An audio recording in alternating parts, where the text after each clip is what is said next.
Welcome back to another creative exploration with me, Tammy Collins. We're going to look at the textured tool exploration, and here's a sneak peek at how that came out. So if you remember, back when I was doing a few of the tissue paper, translucent tissue paper and napkin experiments, one of those pieces that I tried was a piece of tulle.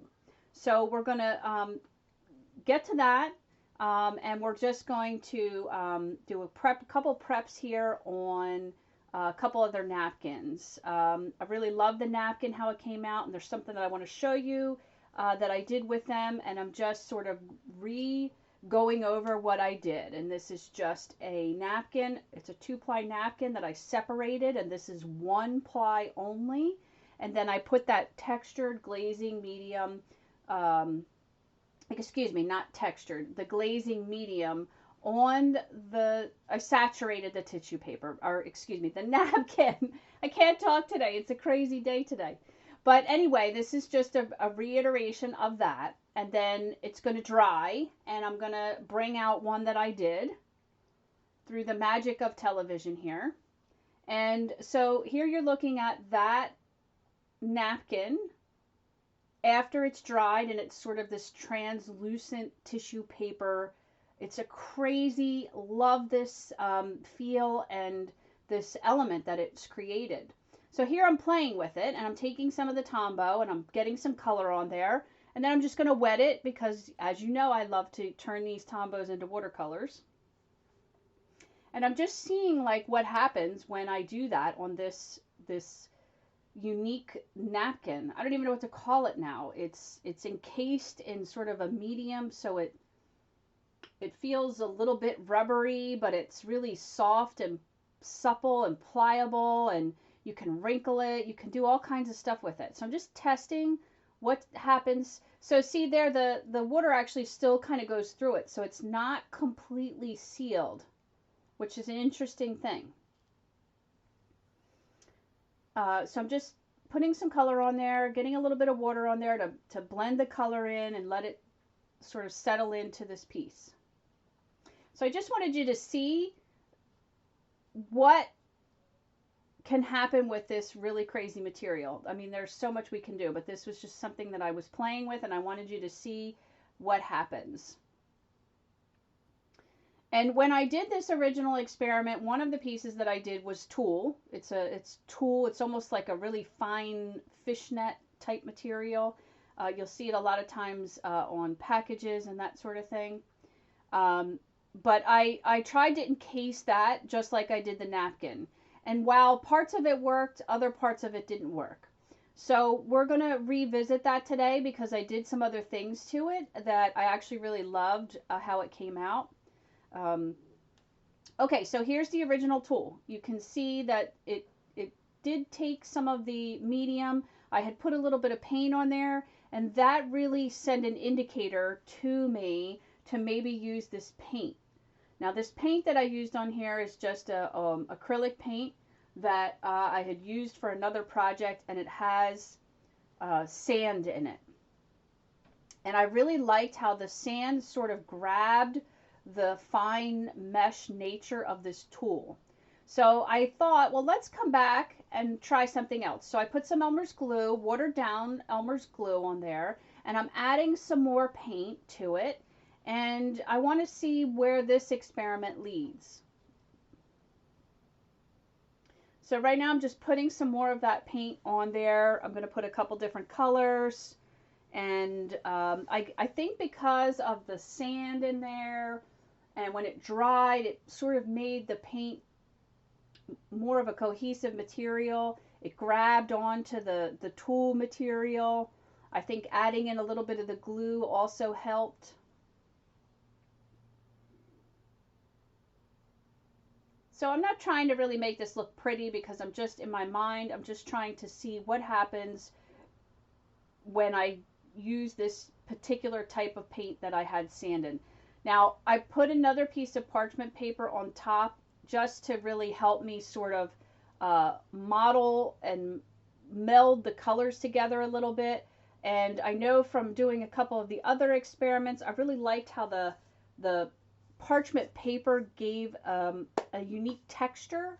So now the tool is dry. I let it dry overnight, and now I'm taking it off of the parchment paper. And you can see here, I really love how this, on the one side, really, it gave it, I don't know if you can really see this on here. It gave it almost a 3D texture effect that's really, really cool. It's, so I'm going to put it in a piece now. I'm just going to play with this piece. I'm going to use some of this other tissue paper. I'm in this realm right now. I've got some scraps of that stuff. So I'm just going to play with that a little bit in here and see what we can create. So I have a piece of paper. It's 140-pound watercolor paper. It's cold press. I'm just putting a layer of the glazing medium on there. I just want to get the tool adhered to the paper, because I'm just going to go for sort of a textured abstract piece and see what happens.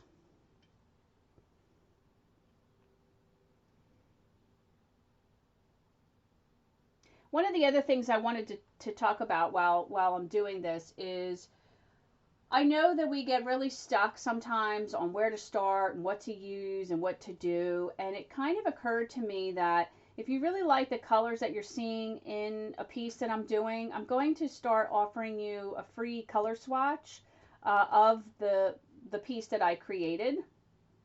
And you'll get a sneak peek of that at the end, so hang around and see what that looks like. And if you really want it, you just simply go over to the description and click on Your Creativity Matters and give me your email. And drop a note in the comments that you would like a copy of that, so I know that it's there. But it's a great way. You can just take that swatch and you use it on your iPad or your desktop or your iPhone. You could even print it out, although I don't know how accurate the colors will be when you print it out, but you could do it. It doesn't need to be 100% accurate. You just want to be within the same color families, basically. But that's something that I've gotten some requests for, so I thought that would be a great thank you for watching my videos. Also, at the end of the videos, if you stick around, you will see that I'm going to go over the actual mediums that I used in the piece, so you'll get to see them in more detail. Oh, got a small plane flying over. Sorry. I live in a really remote location, and there's this little teeny tiny airport down the river, and every once in a while we have some small aircraft that just sort of flies right by my window. It's really cool. But anyway, I'm just getting this piece ready for a really just a textured abstract. I'm just going to play with it, mix some things together, and see what happens.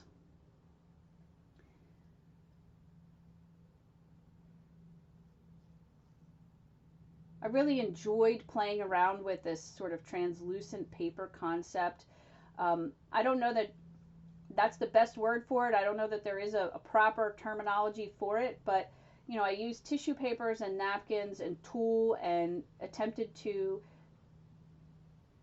change the dynamic nature of it and change the texture and the look and the feel and what you could do with this material by adding in some cases glue, and in other cases just a glazing medium or like a matte medium. And I really love the outcome. So now I'm going to add a little teeny tiny bit of this gilding gold paste that I love so much. I just want to give it an ever so slight highlight. And yes, I did not wait for that to dry. I don't know if you caught that or not. This is real time. I'm super impatient. And I just wanted to hit this a little bit with some gold before I let it dry. And in most cases, I'm not actually letting this dry overnight. If you don't know, I'm in a very tiny home. I live in 300 square feet. I don't have an actual studio. My studio is literally the desktop that you see within your filming window here. It's about 2 feet by 3 feet, if that. And that's literally what I have to work with. So there's not a lot of there's nowhere for things to dry around here.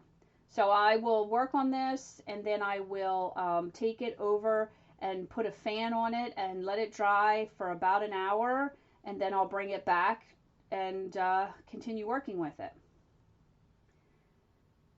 So I did that. It's dried for a little bit. Now I can still work. I can work more with it now, and I'm just getting this seam by the tape cut so that when I go to remove the tape, it will do that.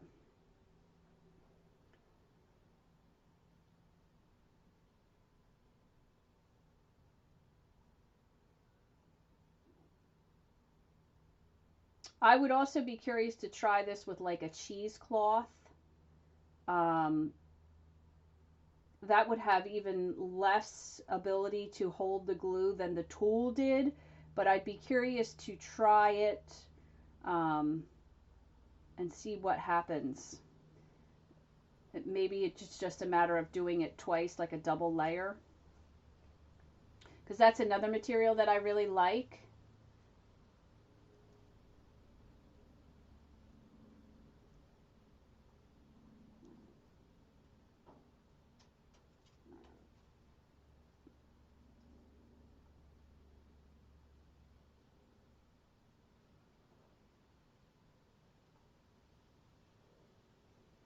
But it did a pretty good job, given the fact that I've only let this dry. I think it was about an hour and a half that I let it dry.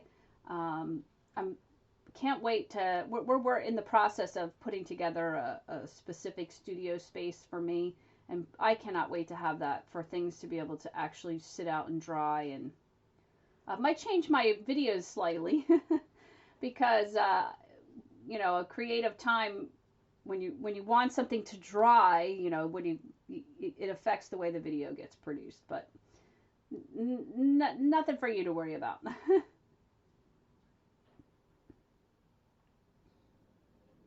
Ultimately, what it will mean is that I'll have multiple projects going on at once, and so we'll film the part before it's drying, and then have to do a different project, and then come back and continue the filming. But because the whole point of these videos for me is to share a creative process.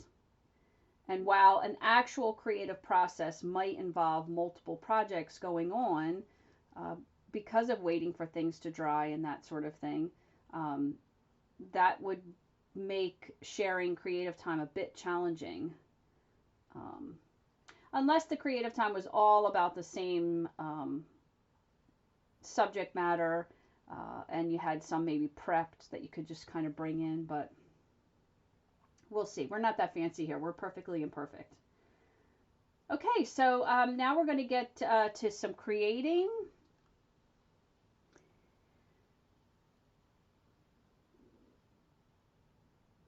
And I really don't know what I want to do here, so I'm just going to, I've been doing a lot with these sort of random shapes that feel a little bit like pebbles or asteroids or whatever you want to call them, rocks.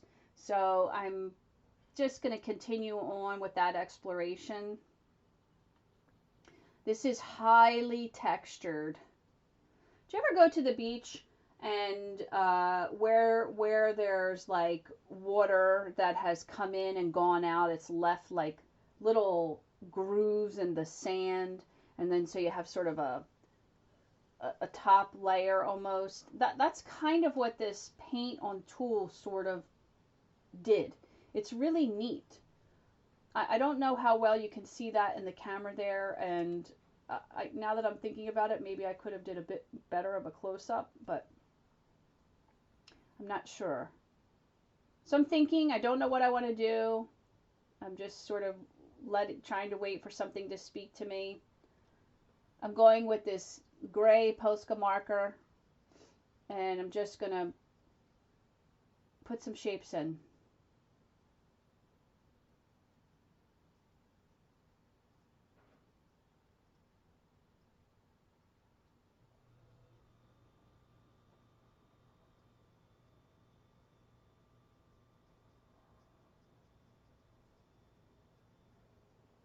This is another one of those pieces where I sort of had a moment where I thought, oh, I don't know if I like what I'm doing. And I pushed through it, and in the end I did like the piece. So that's a very common theme that I'm noticing. Pushing through that awkward moment, or that moment of what did I do, or where is this going? It almost becomes a challenge.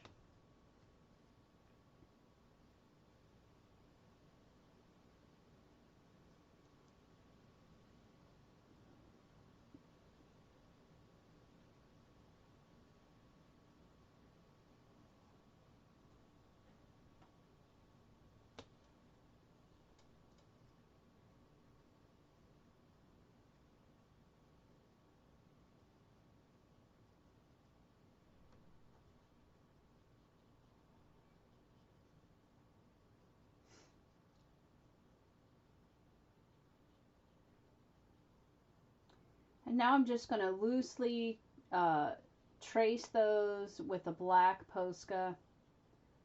And I'm having a lot of difficulty doing that because it's so heavily textured. But I'm going to finish it out.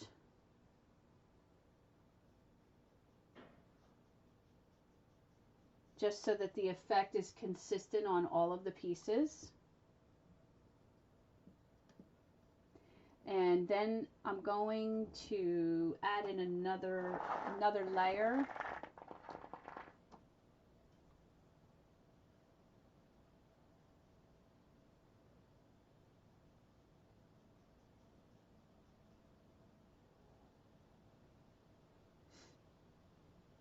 I really love the color combination here. It feels very patinaed bronze, if you will. It has those variations of sort of the turquoise colors, and then of the sort of the rust colors, and some hints of gold.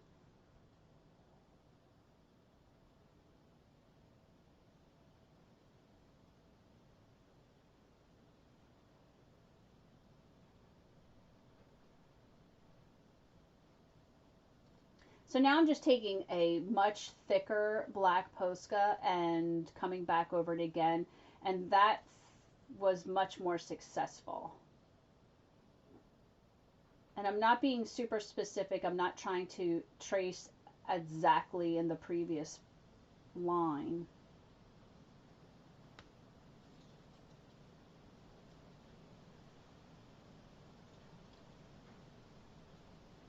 It's very windy here today. It's beautiful, but it's breezy. I have some of the windows open, so you may be hearing a little bit of that.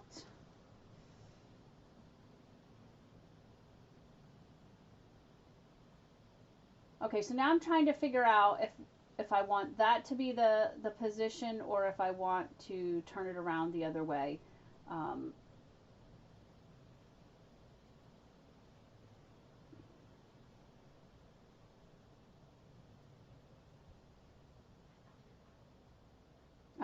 I don't know what I'm doing. I'm sort of experimenting here. So I'm taking a very dark gray Tombow and using the side of it to hit the highlights of the stone to make it look textured. And then you can see I flipped the piece around. I do like this composition the best, with the asteroids or rocks up in the right. And now I'm just giving them shadow to indicate where light is coming from, and getting them to pop out a little bit off the page. I want them to feel like they're sort of floating above.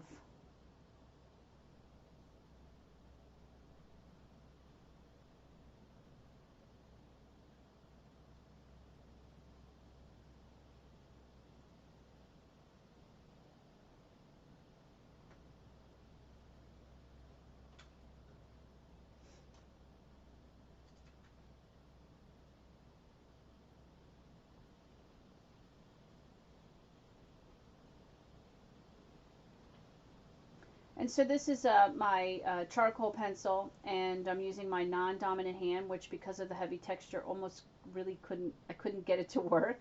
So I switched back to my right hand, and I'm just putting in some sort of what appears or feels like maybe cracks.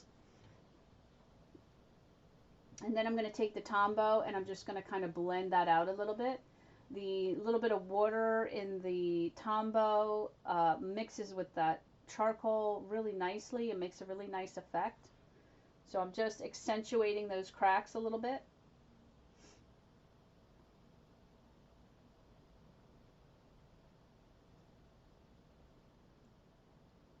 Let me know what you think of this color palette. I'm really digging it. It's you'll see it variations of this quite a bit in things I do. And so now I'm just going to give the cracks a shadow. So I'm just taking the side of a dark gray Tombow and just giving the side of the line where the opposite of the light, where that would be, and just sort of giving a smudge line.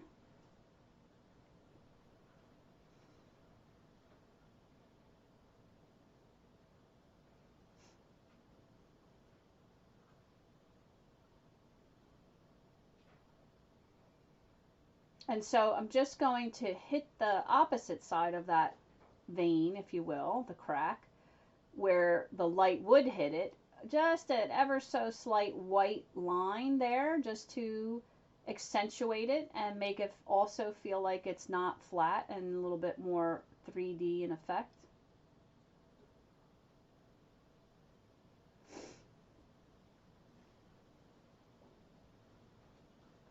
And then I'm also going to highlight the asteroids, or rocks, if you will, in the same fashion where the light would be hitting them, opposite where the shadow was. And it's just a little bit of, just a little hint.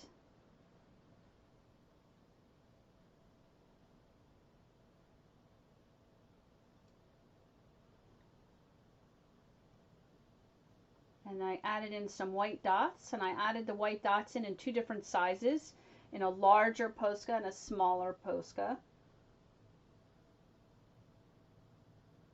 And now I'm just going to add in some black stippling with a Posca behind the rocks or asteroids, pebbles, cobblestones, whatever you'd like to call them. They could be giraffe spots, although that wouldn't make as much sense in this particular piece. But I'm just giving this some stippling is the best way to use that, which is just dots, and they're either dense or sparse, depending on how much depth you're trying to get through the shading of those. So if you do a lot of stippling close together, it's dark, and if you start to spread it out, it becomes less dense. And visually that will look like more of a shadow or less of a shadow. I've had some comments and messages come to me about the shadowing effect, and I'm wondering if you would like a video on some shadow techniques, or maybe going through. Shadowing is a big topic, and it really varies depending on the medium that you're using, right? So how you would do shadowing with a pencil is going to be way different than how you would do it with paint or a marker or a gel pen or any of those types of things. So there's a lot of things that could be talked about there. So let me know if you're interested in having me do sort of a tutorial, a how-to, maybe a basic shading, and then maybe something that goes a little bit more in depth. Maybe also there's a separate one on how to do it with a different product. That might be really of interest.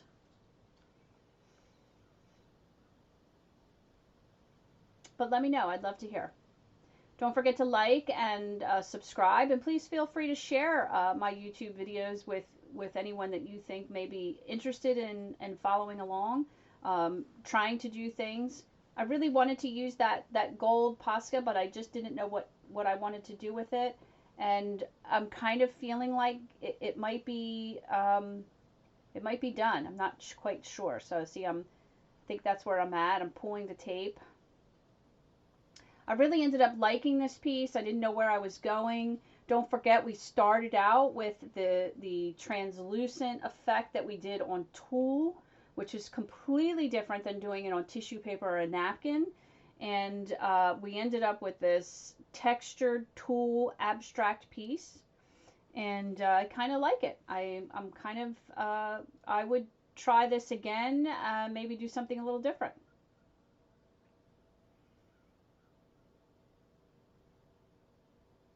Don't forget to stick around.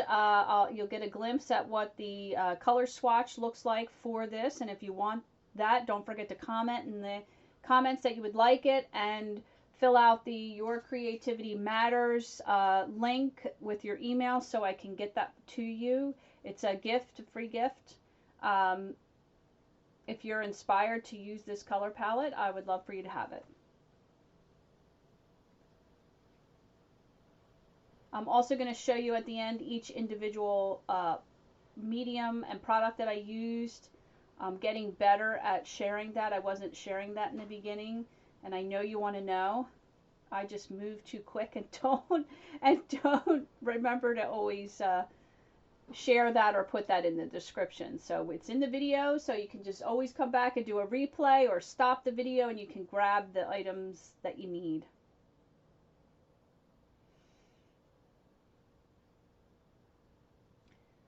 So we're going to show those products here in a minute and the swatch.